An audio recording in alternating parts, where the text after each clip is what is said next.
हम कहते हैं कि जल तो आप घर में भी चढ़ा सकते हो।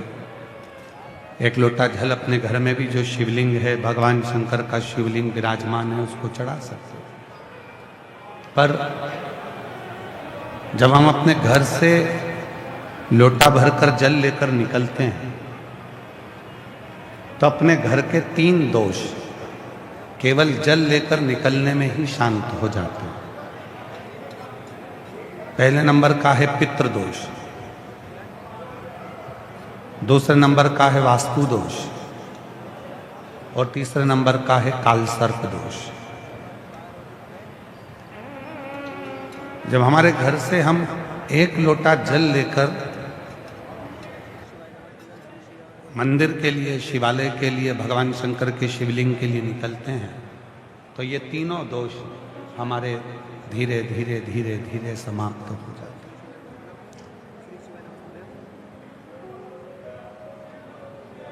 जो वास्तु पर भरोसा करते हैं हम उनको भी प्रणाम करते हैं, जो काल सर्प दोष पर भरोसा करते हैं हम उनको भी प्रणाम करते हैं, जो पितृ दोष पर भरोसा करते हैं हम उनको भी प्रणाम करते हैं।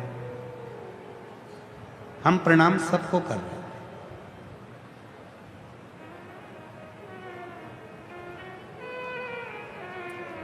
वास्तु के कहने पर आपने बाथरूम तोड़वा दी, वास्तु के कहने पर आपने सीढ़ियां तोड़वा दी, वास्तु के कहने पर आपने रसोई घर बदल दिया, वास्तु के कहने पर आपने स्थान बदल दिया, पानी का स्थान बदला, रसोई घर बदला, सब कुछ बदला। पर ईमानदारी से बोलो, उसके बाद भी क्या तुम्हारे घर में शांति रही? उसके बाद भी तुम्हारे घर में क्या वैभव रहा? नहीं। क्यों? शिव पुराण कहती है कि आपने सब कुछ बदल कर देखा पर अपना दिल बदल कर नहीं देखा, अपना मन बदल कर नहीं देखा, उस दिल को नहीं, उस मन को नहीं। और जिस दिन आपने अपने मन को, अपने चित्त को, अपने हृदय को थोड़ा सा, ज्यादा नहीं, हम फिर निवेदन करेंगे आप सबसे, ना आपको साधु बनना है, ना आपको सन्यासी बनना है, ना आपको साधक बनना है, ना आपको उपासक बनना है। आपको तो गृहस्थी बनना है, घर में रहना है और घर में रहकर भगवान की अविरल भक्ति को स्मरण करना है। घर में रहकर आपको कुछ नहीं बनना, जिसको बनना है उसको बनने दो। कोई कहे कि हम सन्यासी बनेंगे, उसको बनने दो। कोई कहे हम साधु बनेंगे, बनने दो। कोई कहे हम संत बनेंगे, बनने दो। आपको नहीं बनना। आपको तो दुनिया का सबसे बड़ा आश्रम होता है गृहस्थ आश्रम। उस गृहस्थ आश्रम में रहकर अपने बच्चों का पालन पोषण करो, अपने पति के साथ रहना, अपनी पत्नी के साथ रहना, अपने माता पिता के साथ रहना और उनके साथ रहकर उनको खुश रखकर उस भगवान का अगर मुख से दिन भर में 24 घंटे में एक बार भी राम नाम, कृष्ण नाम, शिव नाम निकल जाए तो समझ लेना तुमसे बड़ा कोई सन्यासी नहीं, तुमसे बड़ा कोई साधक नहीं है, तुमसे बड़ा कोई संत नहीं है, तुमसे बड़ा कोई उपासक नहीं।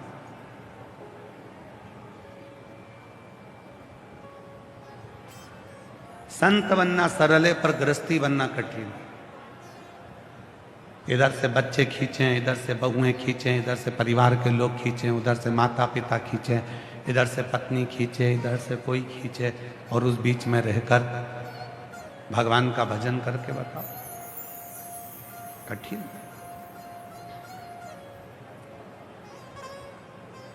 हम तो भीलवाड़ा की इन माताओं को, जीजियों को, जीजाओं को, मेरी बेटियों को, बेटाओं को, मेरे बुजुर्ग माँ बाप को धन्यवाद देता हूं। इतने बड़े भीलवाड़ा में से आप वो किस्मत वाले हो, वो भाग्यशाली हो जो अपने घर का काम कर कर भी, परिवार को संभाल कर भी भोलेनाथ जी के लिए 3 घंटा निकाल कर कथा में आकर बैठे।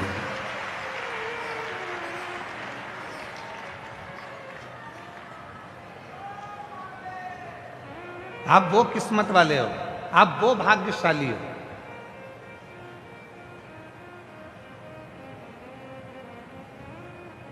समय तो कभी मिलना ही नहीं है, जिंदगी में कभी किसी को समय नहीं मिलेगा, कभी नहीं मिल सकता। आखिरी में प्राण छोड़ोगे तब भी कहोगे कि थोड़ा सा और काम करो। मरते दम तक भी सही आपको समय नहीं मिलेगा।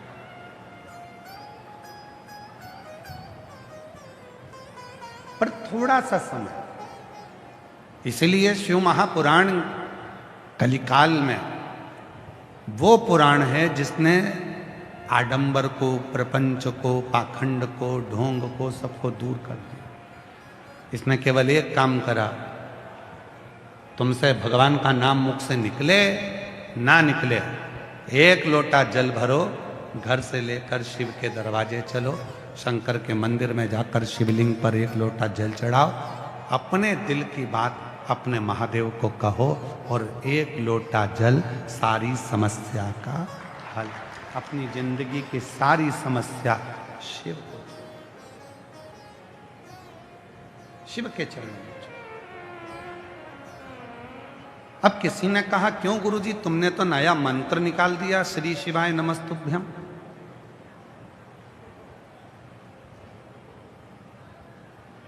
क्या मतलब होता है श्री शिवाय नमस्तुभ्यम का? शिव जी के चरणों को मैं प्रणाम करता हूं, शिव को प्रणाम करता हूं, शिव को प्रणाम।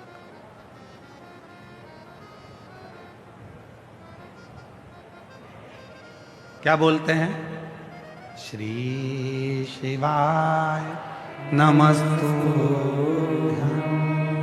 श्री शिवाय नमस्तुभ्यम, श्री शिवाय नमस्तुभ्यम, श्री शिवाय नमस्तुभ्यम। ओम नमः शिवाय का मतलब क्या है? शिव जी को मैं प्रणाम करता हूं, ब्रह्मांड के रचनाकर्ता को मैं प्रणाम करता हूं। नमः शिवाय का मतलब क्या है?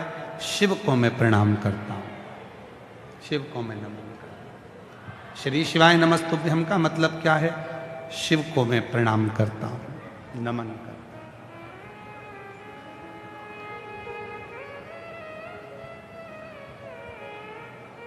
हूं। जिंदगी के,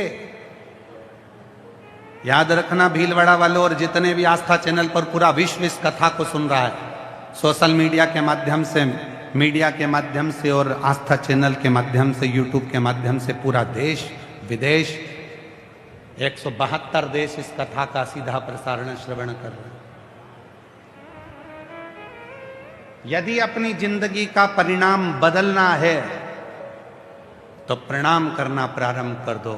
जिसने प्रणाम करना प्रारंभ कर दिया उसने अपनी जिंदगी के सारे परिणाम को बदल दिया। और श्री शिवाय नमस्तुभ्यम है क्या? क्यों लोग कहते हैं कि ये मंत्र बड़ा असर करता है? इसका कारण क्या है? क्योंकि हम दिन भर में 25 बार प्रणाम करते हैं, श्री शिवाय नमस्तुभ्यम, श्री शिवाय नमस्तुभ्यम, हे भोलेनाथ मैं प्रणाम करती हूँ, प्रणाम करती हूँ, प्रणाम करती हूँ। जब हम बार बार बार बार श्री शिवाय नमस्तुभ्यम कहते हैं, भगवान को प्रणाम करते हैं, तो हमारी जिंदगी का परिणाम अपने आप बदलना प्रारंभ हो जाता है और जिंदगी में दुख हटकर सुख आना प्रारंभ हो जाता है। परिणाम को बदलना है तो प्रणाम करना प्रारंभ करना पड़ेगा, नमः शिवाय बोलना पड़ेगा, ओम नमः शिवाय बोलना पड़ेगा, श्री शिवाय नमस्तुभ्यम बोलना पड़ेगा।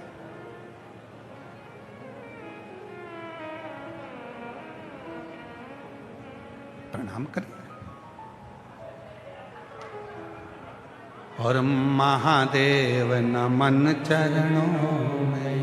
मेरी जीजियां सब बोलेंगे, मेरे जीजा जितने बैठे हैं, मेरे बेटी बेटा जितने मेरे बुजुर्ग माँ बाप बैठे हैं, सब बोलें साथ में, ओम महादेव नमन चरणों में स्वीकार कीजिए, सबका किया है मेरा भी उद्धार कीजिए,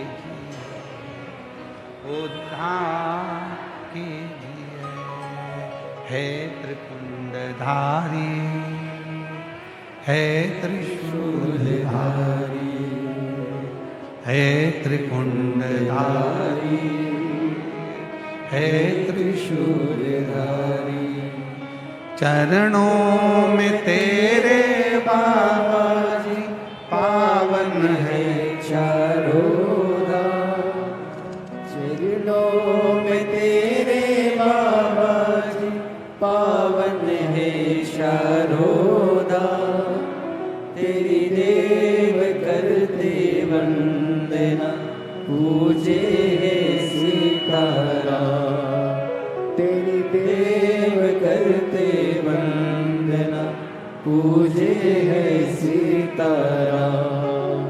हो जाए पूरी कामना, हो जाए पूरी कामना। उपकार कीजिए, सबका किया है मेरा भी उद्धार कीजिए, उद्धार कीजिए। है त्रिपुंडधारी, है त्रिशूलधारी, है त्रिपुंडधारी, है त्रिशूलधारी।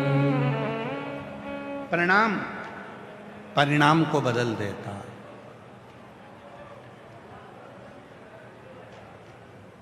जिसने अपने जीवन में प्रणाम करना प्रारंभ कर दिया, समझ लेना कि उसने अपने जीवन में परिणाम को बदल लिया। क्यों करते हैं हम भगवान शिव की पूजन?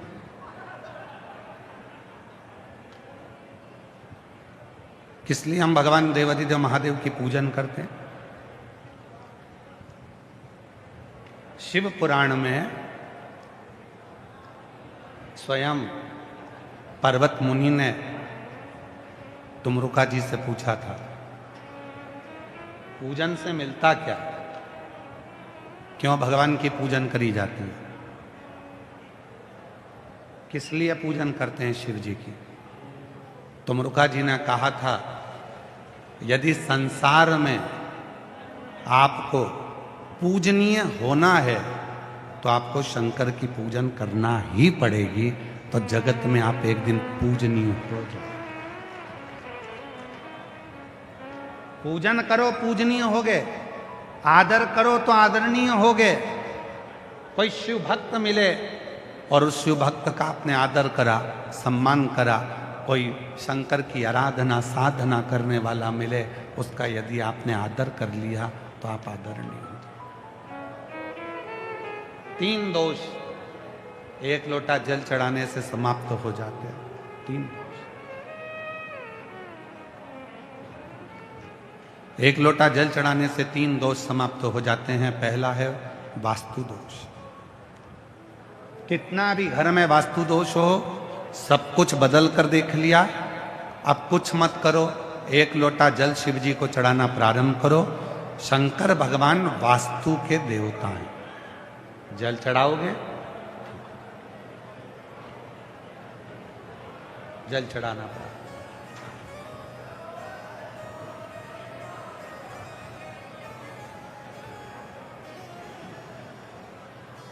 पितृदोष लग गया। किसी ने कहा कि तुम्हारे घर में पितृदोष है, बहुत कष्ट है, बहुत परेशानियां चल रही हैं, बहुत दुख है। 1 रुपये कमाओ, 1.25 रुपये खर्च हो रहा है, घर में कोई ना कोई बीमार पड़ा हुआ है। किसी ने कहा पितृदोष लग गया।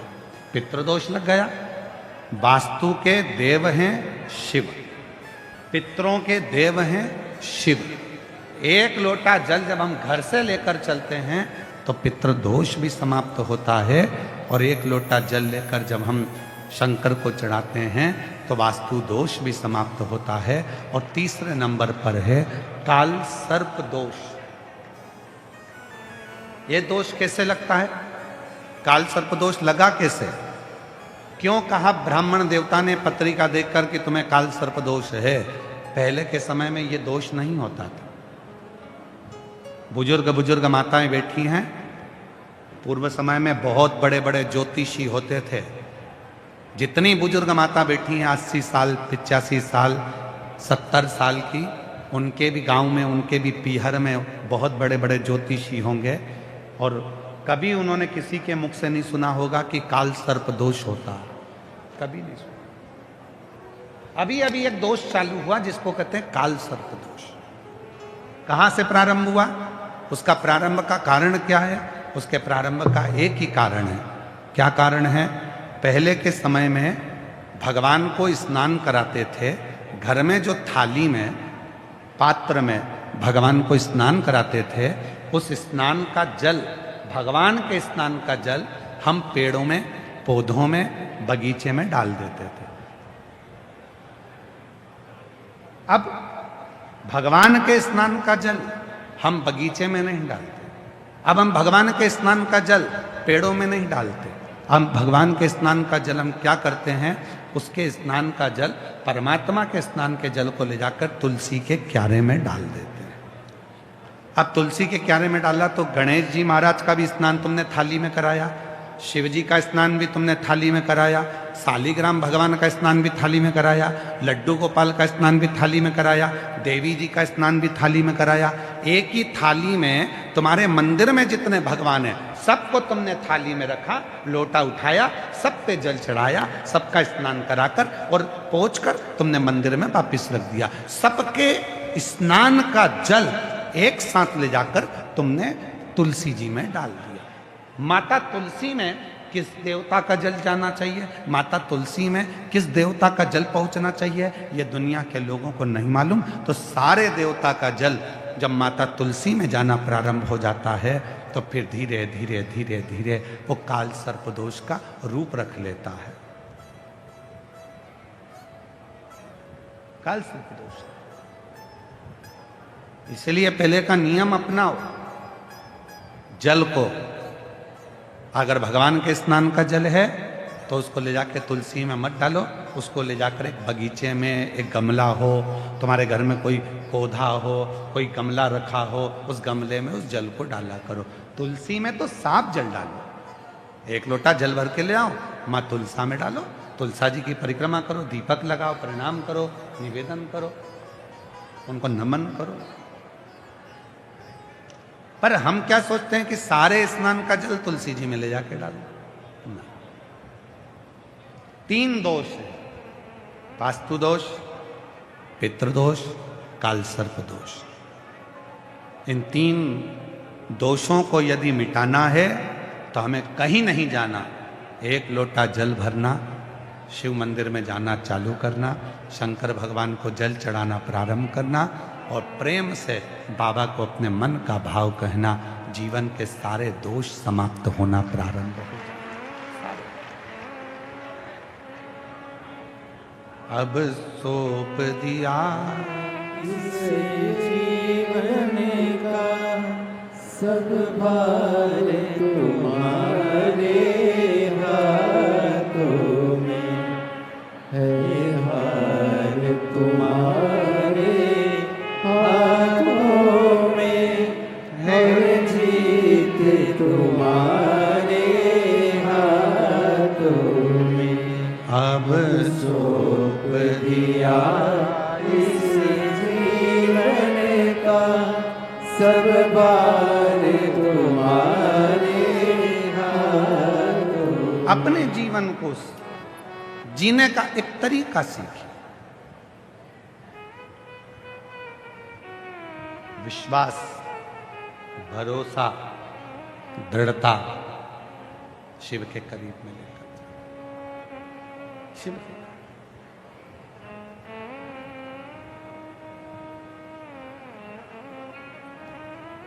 कितनी भी अच्छी मूर्ति बना लो,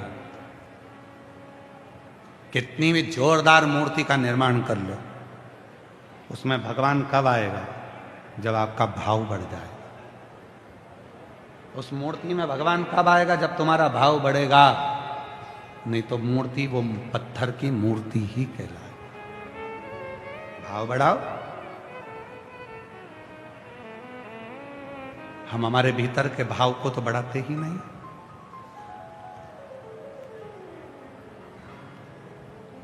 कितना मौसी सास आई तो तुम उसको भाव से प्रणाम कर रही हो, मौसी सास को नमन कर रही हो। मामी सास आई तो उनको भी खम्मा घड़ी साहब, उनको भी प्रणाम कर रही हो, उनको भी नमन कर रही हो। मामा सा आए तो मामा सा को प्रणाम किया, खम्मा घड़ी मामा सा, उनको भी नमन कर। भाव, और भाव की दौड़ कितनी प्रबल होती है। आपने जब भाव से मामी सा को प्रणाम किया, आपने भाव से मामा सा को प्रणाम किया, आपने भाव से मौसी सास को प्रणाम किया, तो वो तुमसे इतना प्रेम करती है कि जीजी तेरी बहू बहुत अच्छी है। पर जीजी से तो पूछो कि वो कितनी अच्छी है। जीजी से पूछो, जीजी तो अब जब से शादी हुई बहू आई उस दिन से रोज एक गाना सुनती है, दिल के अरमा आंसुओं में बह गए।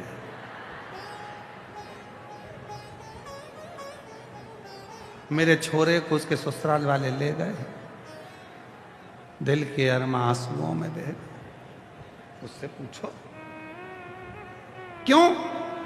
बहू का भाव मासी में है, मासी का भाव बहू में है, मामी का भाव बहू में है, बहू का भाव मामी में है, सास का भाव बहू में नहीं है और बहू का भाव सास में नहीं है। इसलिए वो सास मां नहीं बन पा रही है, वो सास दिल में नहीं बैठ पा रही है। पत्थर की मूर्ति पत्थर की ही रहेगी, और जिस दिन तुम्हारे दिल में उस पत्थर की मूर्ति के प्रति भाव उत्पन्न हो जाएगा, उसी दिन वो पत्थर की मूर्ति भगवान बन जाएगी, उसी दिन वो श्रेष्ठ है। भाव, कितना भाव है। शिव महापुराण के इतने सारे श्रोता कथा को सुनने के लिए लाखों की संख्या में आए। 1 2 3 4 5 पंडाल लगे हैं, पीछे एक बड़ा पंडाल और लगा है, 6 पंडाल लगे हैं। 6 पंडाल में पांव रखने की जगह नहीं है। कोई इनसे पूछे क्यों आए हो तुम लोग कथा सुनने के लिए, तो कहेंगे बाबा सुनता है। कथा सुनना, मिट्टी को प्रणाम करना, आरती कर कर जब यहाँ से जाना, उस मिट्टी को नमन कर कर अपने दिल की बात कहकर जाना, तो बाबा 3 महीने में झोली खुशियों से भर देता है। भाव, भाव है तो भगवान को भी आना पड़ेगा। एक कथा आती है शिव महापुराण की, बड़ी सुंदर कथा है। महाराज, एक ऋषि हुए व्याघ्रपाद,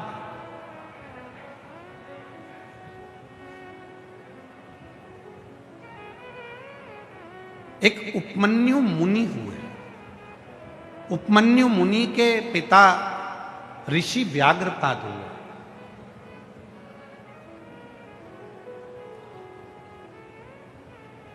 व्याघ्रपाद, जिनके पांव शेर की तरह थे, जिनके पांव बिल्ली की तरह थे, मजबूत, पेड़ पे चढ़ने वाले, डालियों पे चढ़ने वाले, कहीं पर भी चढ़ जाना। व्याघ्रपाद, ऋषि का नाम है व्याघ्रपाद ऋषि।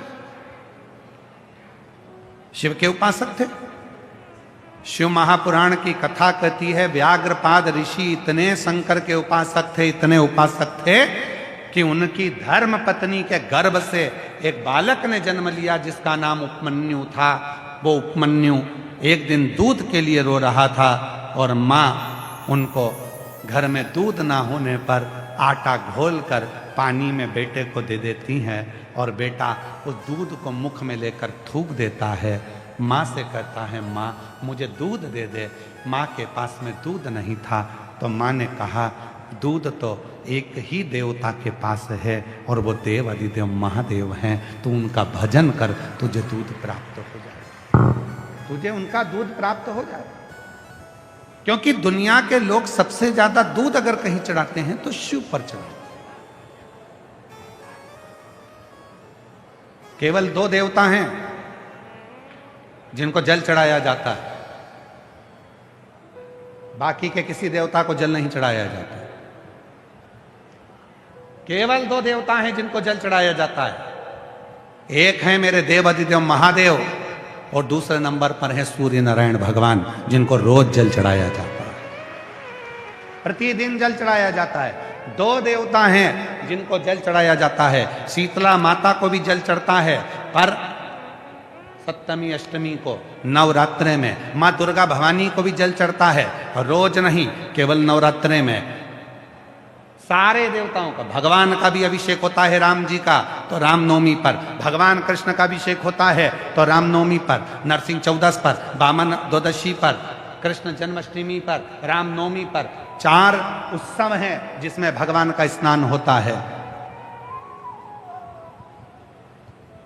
पर बाकी के समय तुम जाना, तुम्हारे मंदिर कहीं तुम्हारे पास में कहीं पर अगर तुम्हारे भीलवाड़ा में कोई राम जी का मंदिर हो और 1 लोटा जल लेकर जाना और पंडित जी से कहना राम जी को चढ़ाऊंगी।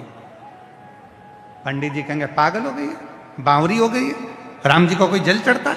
नहीं, मैं तो राम जी को चढ़ाऊंगी। जल चढ़ता है। और तुम्हारे पास में भीलवाड़ा में अगर कहीं कृष्ण का मंदिर हो तो वहां भी लोटा भर के जल लेकर जाना, मैं तो चढ़ाऊंगी भगवान कृष्ण को, मेरा प्यार है उनसे, मैं तो चढ़ाऊंगी। जिद कर लेना, वो चढ़ाने नहीं देगा। देवी जी का मंदिर हो, सज धज के माता रानी बैठी दुर्गा भवानी, कहना मैं तो चढ़ाऊंगी जल, नहीं चढ़ाने देंगे। जल केवल 2 देव को चढ़ता है, एक मेरा भोलेनाथ, दूसरा मेरा सूर्य नारायण भगवान।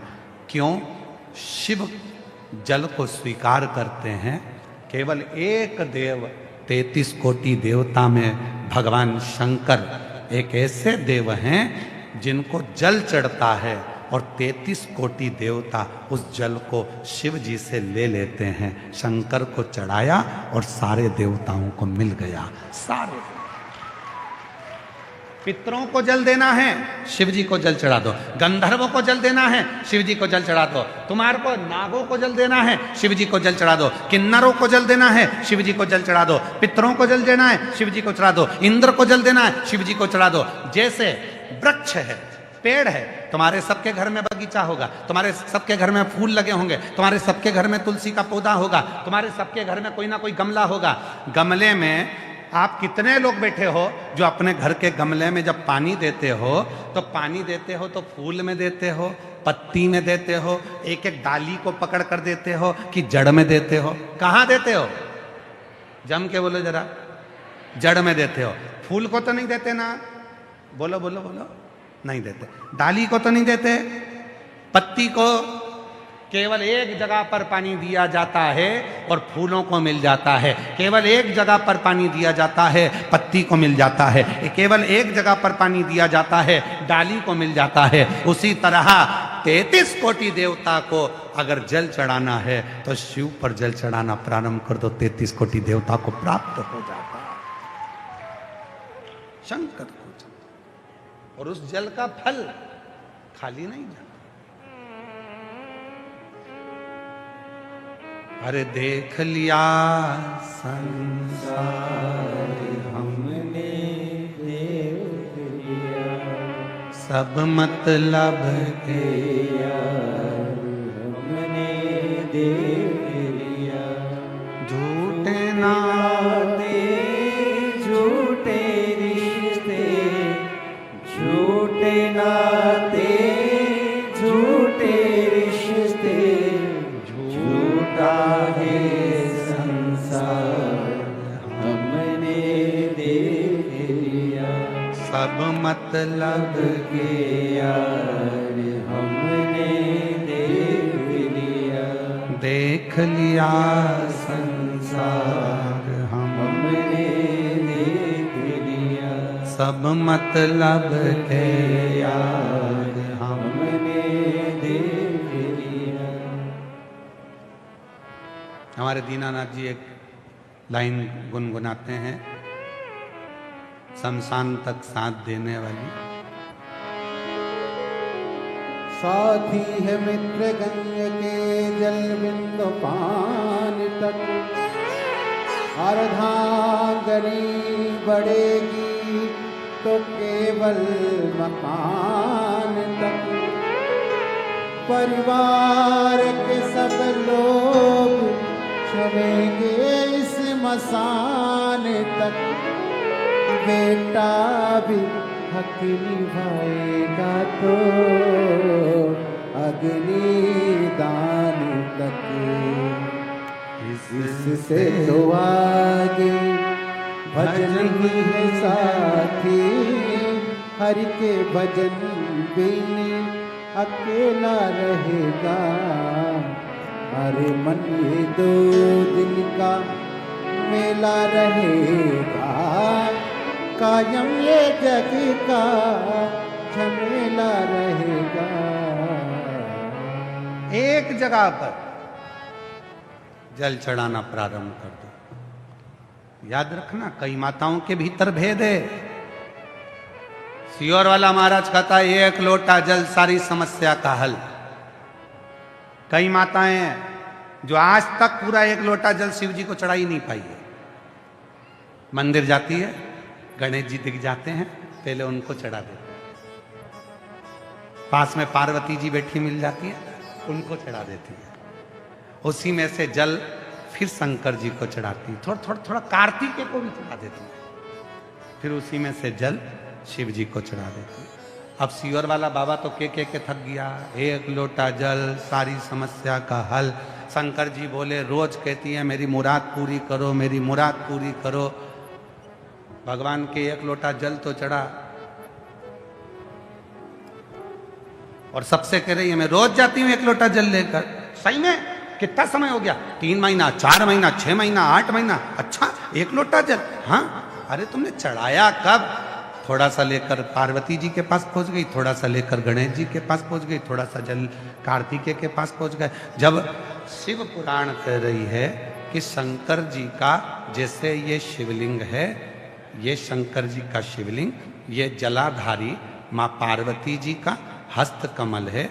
ये सामने बीच में जो मोटी लाइन है वो शंकर जी की छोटी बेटी अशोक सुंदरी है, जो शिवलिंग के ऊपर जलाधारी में से 1-1 बूंद पानी नीचे गिरता है। वो शंकर जी की 5 लड़कियां जया, विषहारा, शामलीबारी, दौतली, देव है। और शंकर जी की जलाधारी के यहाँ से जो पानी नीचे गिरता है उसके राइट में गणेश जी, लेफ्ट में कार्तिकेय जी हैं। जहाँ से जितनी मोटी जलाधारी होती है उसमें से पानी रिसकर जो नीचे जाता है उसमें 64 योगिनियां हैं। 64 योगिनियों के बाद जो जल बहकर सामने जाता है उसमें 33 कोटि देवता हैं। ब्रह्मा, विष्णु और महेश एक ही शिवलिंग के मध्य में, नीचे और ऊपर विराजमान है। ऐसा पूरा 33 कोटि देवताओं का पूरा चक्र एक शिवलिंग के अंदर है। तो तुम्हें अलग से गणेश जी को जल चढ़ाने की जरूरत क्या? तुम्हें अलग से पार्वती जी को जल चढ़ाने की जरूरत क्या? तुम्हें अलग से कार्तिकेय को जल चढ़ाने की जरूरत क्या? 1 लोटा जल शिव को चढ़ाओ, सबको मिल जाएगा। गमले में जड़ में पानी डालो, पत्ती और फूल तक पहुंच जाएगा। पर आज तक लोग समझ नहीं पा रहे। वो कह रहे हैं हमने 1 लोटा जल चढ़ाया पर बाबा हमारी सुनता नहीं है। जिसने 1 लोटा चढ़ाया बाबा ने उसको एक पत्र है, इसी का पत्र है जो अभी कथा चल रही है, उसी के हिसाब से पत्र देखिए, कांच में जड़ा के दिया है पत्र को। साधु था। मैं गुरुजी आपके प्रणाम करती हूँ। मेरा नाम प्रियंका शर्मा और मेरे पति का नाम मुकेश शर्मा है। मैं चित्तौड़गढ़ जिले के नेगड़िया गांव राजस्थान की रहने वाली हूँ। कहीं बैठी हो तो हाथ हिला सकती हैं। अगर कहीं बैठी हो तो हाथ हिला सकती हैं। कहीं पर बैठे हो तो हाथ हिला सकती हैं। अगर कहीं बैठी हैं तो हाथ हिला सकती हैं। मेरा नाम प्रियंका शर्मा और मेरे पति का नाम मुकेश शर्मा है। मैं चित्तौड़गढ़ जिले के नेगड़िया गांव राजस्थान की रहने वाली हूँ। गुरुदेव, मेरी शादी को 21 साल हो गए थे। 21 साल हो गए, मुझे संतान का सुख नहीं मिला। कहीं बैठी हैं?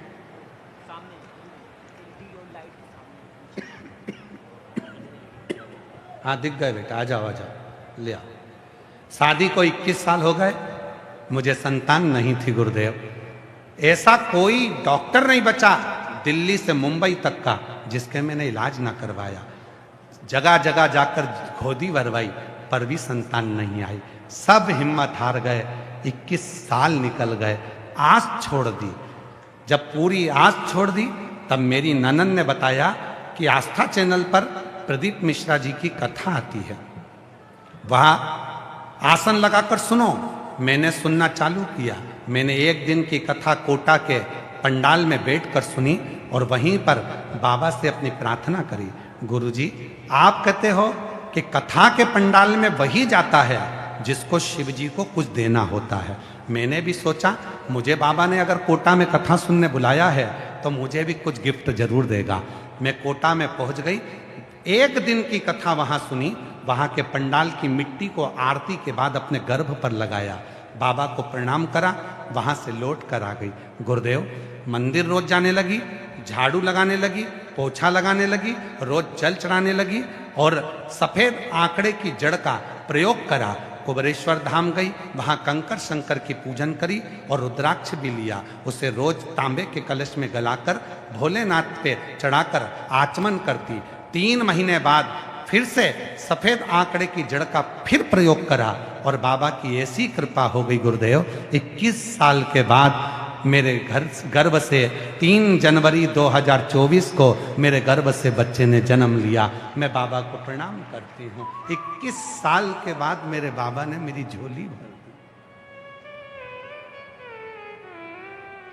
अब ईमानदारी से बोलना मेरी जीजी हो, 21 साल में कोई आस लगा के बैठा रहेगा क्या?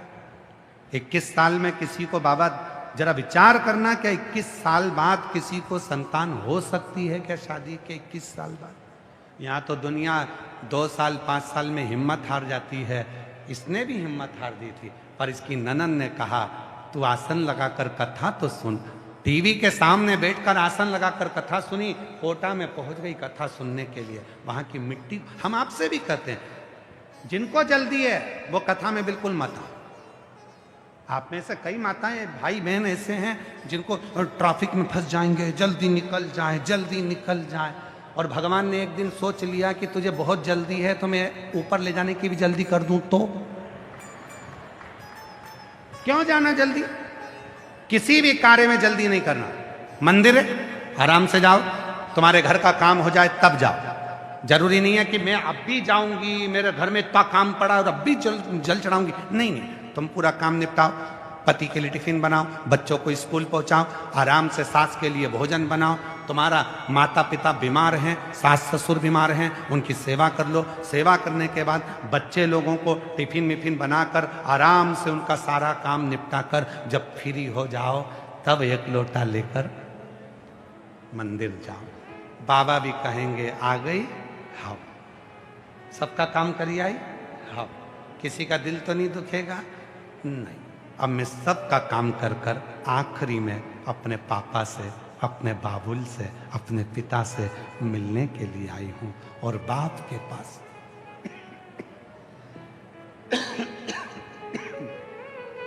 बाप के पास हमेशा, बोलो बोलो, जितने बैठे हो सत्य बोलना, बाप के पास हमेशा छुट्टियों में जाया जाता है। उसी तरह घर का पूरा काम निपट जाए, छुट्टी हो जाए काम की, तब अपने बाप के पास जाकर बैठो।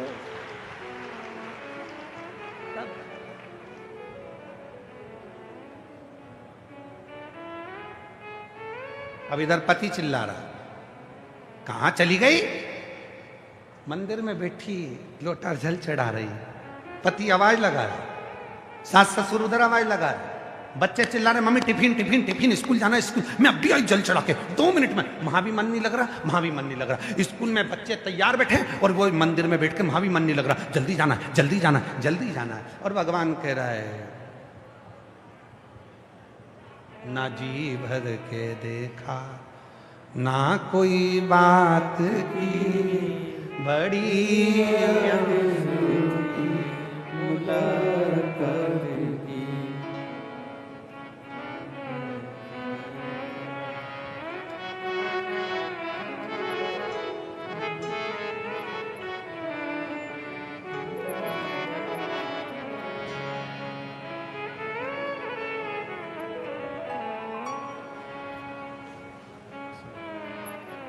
जोरदार ताली बजाओ, 21 साल के बाद आए।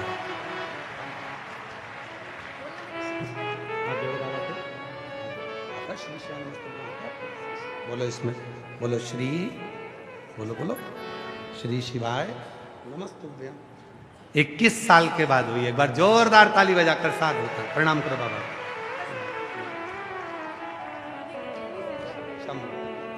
शिव की शिव, सब शिव।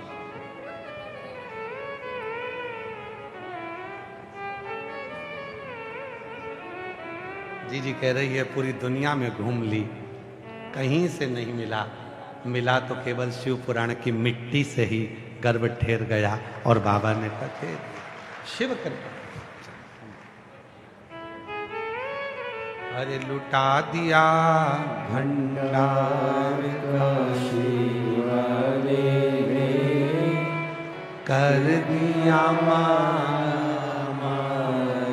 काशी वाले ने, जो जैसी भावना लाया वो वैसा ही फल पाया, नहीं खाली उसे लौटाया, वो मन ही मन हर्षाया, और कर दिया मारा मार काशी वाले ने, लुटा दिया भंडार काशी वाले ने। उसके आश्रित होकर, उसके एक लोटा जल चढ़ाओ। उस बहन ने पत्र में लिखा, सब जगह से भटक गई, तब शिव के मंदिर में एक लोटा जल चढ़ाने जाओ। कई माताएं कहती कि यहां भी जल चढ़ाओ, वहां भी जल चढ़ाओ, वहां भी जल चढ़ाओ। आप कहते हो कि केवल शिव को चढ़ाओ, बाकी के सबको मिल जाएगा। वही किया और शिव की कृपा से 21 साल के बाद मेरे बाबा ने मेरी गोदी में संतान।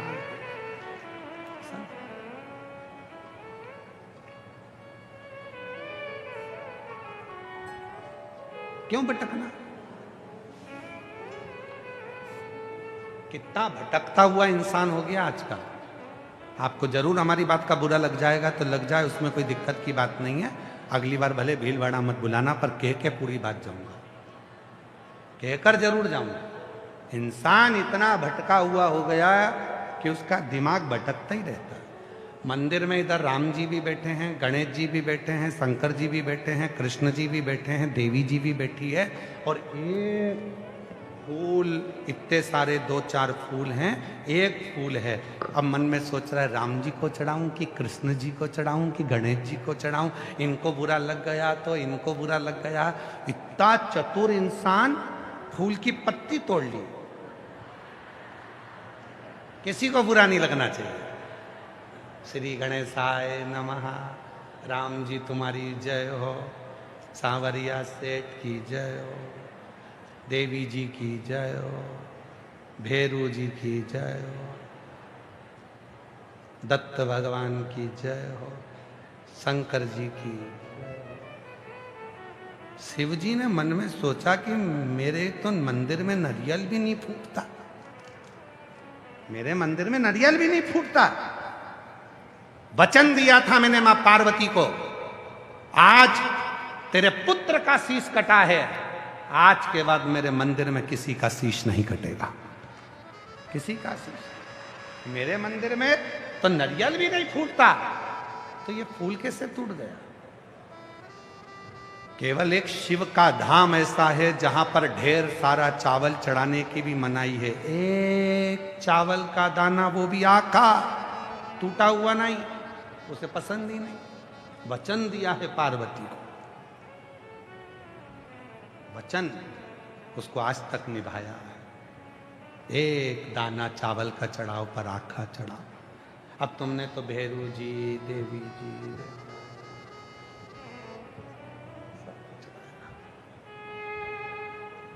तुम्हारी आदत में है, तुम्हारी आदत में भरा हुआ है। सारे नेताओं को खुश करते रहते हो तो भगवान को भी वैसे ही खुश कर लेते हो। तुम्हारी आदत में हो गया। ये भी आए हैं, इनका भी सम्मान करो, ये भी आए, इनका भी सम्मान करो, ये भी आए। हाँ काका जी कैसे हो, मामा जी कैसे हो, फूफा जी कैसे हो, सबका सम्मान हो गया। और बाद में पीछे पान की दुकान पे बैठ के सबको गाली बक दी। सब बेकार है, किसी काम के नहीं है, क्या काम के वो, सबको कह। अच्छा ईमानदारी से बोलो, फूल ले गए तो तुम्हारे मन में आया कि सबको चढ़ाना पड़ेगा, ठीक है? बोलो बोलो, जम के बोलो।